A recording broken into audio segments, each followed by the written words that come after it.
start. Me? Okay.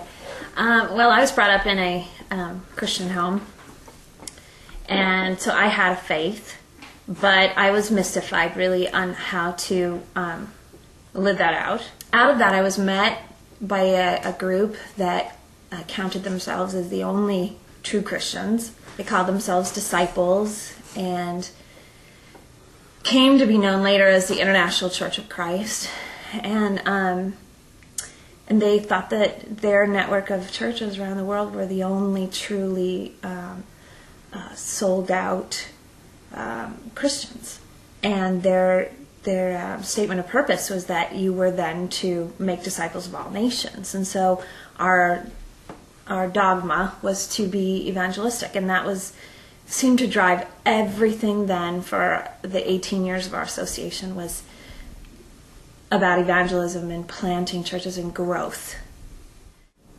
It was utterly disillusioning, and I think it really forced us to look again at what does it mean to be a Christian, what are God's expectations, and a lot of these things that we were so fiercely gung-ho about and everything, we saw how the end result wasn't godly, and it really it destroyed a lot of people's faith. It really was on the level of social engineering, some ideas of like, well, if this is good, this must be better, and If you're going to change the world in one generation, you got to have movers and shakers that are going to do that.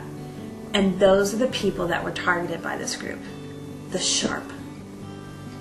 It was not interesting or popular to bring a homeless person to church. The thing that really appealed to me about Evergreen, and I don't mean this as negative to anybody, but it has kind of a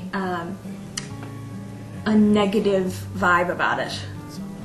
Negative on religion and positive on God.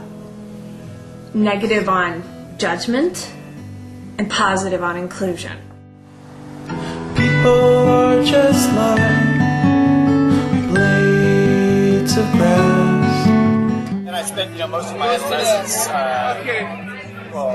atheist and then agnostic, and just completely ambivalent about the whole thing. A lot of stuff happens. He goes, and John gets I asked John about, some things, and it's like, I want you to check it out. You got nothing to do Sundays anyway.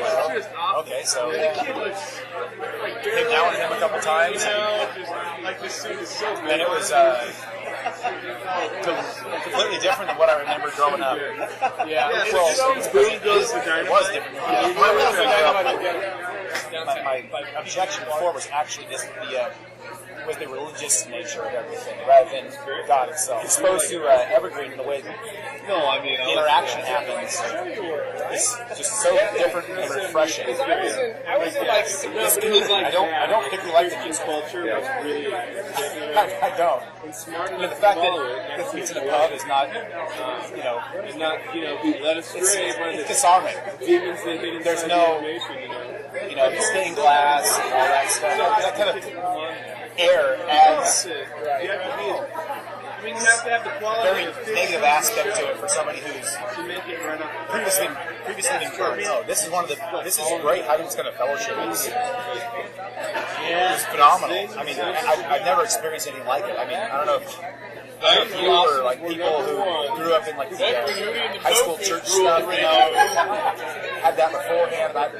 This is bizarre. It's so bizarre to me. I mean, it's such a strange thing, which is interesting because this is actually more, I think, how community and fellowship should happen. It seems so obvious.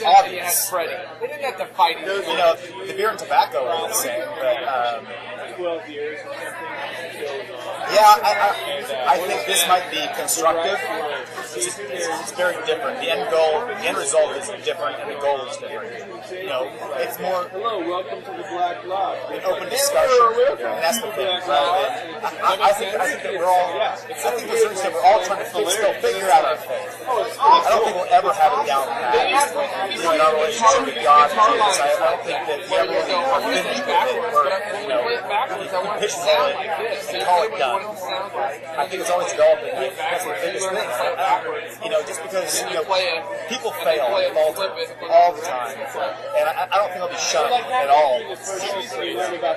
I mean, just because I might think something differently, I don't think I'll be damned for it. I mean, certainly previously, yeah, growing up, you bet. I'm stuck.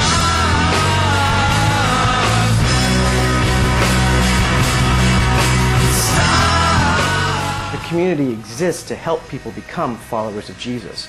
And we do that not by holding out participation in the community as the carrot that you get when you sign on to Jesus, but rather as the process through which you come to know and love and commit to Jesus. Personally, I felt like I need to try this once in my life. If I find myself 70 years old, looking back on my life, saying, I had always thought about maybe starting a church, trying to do something different, trying to do something for those that I feel like are getting missed by a lot of church communities. If I'd never done that, I would have really regretted it. So I didn't know if it would work. I had no idea. I still don't know if it's going to work. But I guess the way that I think of it is the way that we started without support, and we had just bought a house a few months earlier. We were pregnant. We had a baby the month before we launched publicly.